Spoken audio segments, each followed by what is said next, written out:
It never stops, does it? The voice in your head, whispering, shouting, questioning. It talks to you even when you don't want to listen. You never invited it, yet it lives inside you, always watching, always waiting. But here's the real question. If it's your voice, why does it feel like a stranger? What is this voice? Why can't you escape it?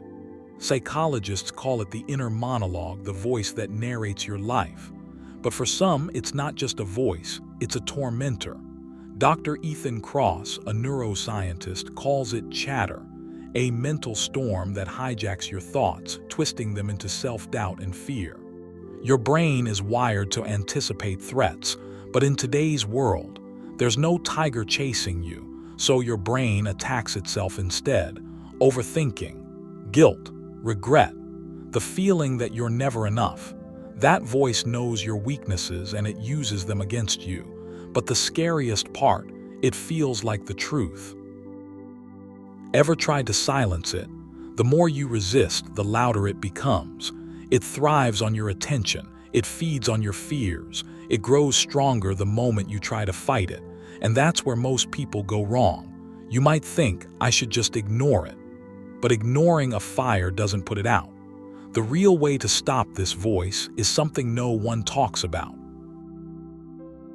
Detach from the voice. You are not your thoughts. Most people make one critical mistake: they identify with the voice. If your mind says you're not good enough, you immediately believe it. But here's the truth: you are not your thoughts.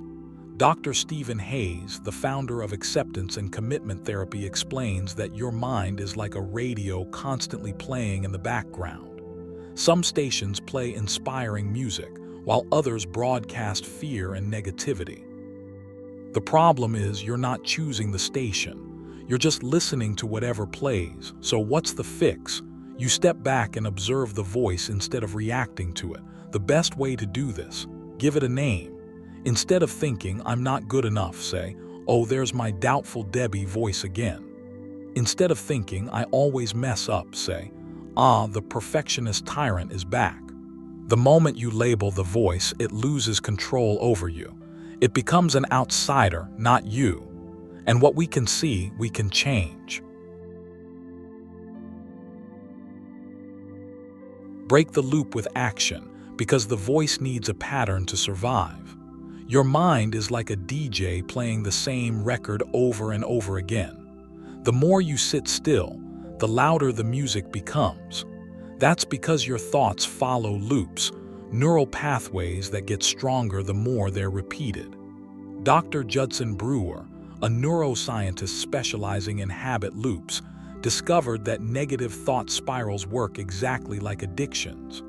Your brain gets hooked on repeating the same worries, self-doubts, and fears.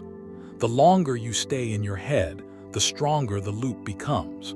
So, what's the solution? Interrupt the pattern immediately. The moment you feel trapped in overthinking, stand up, move, change locations. Even a small action like stretching, drinking water, or stepping outside can break the brain's momentum.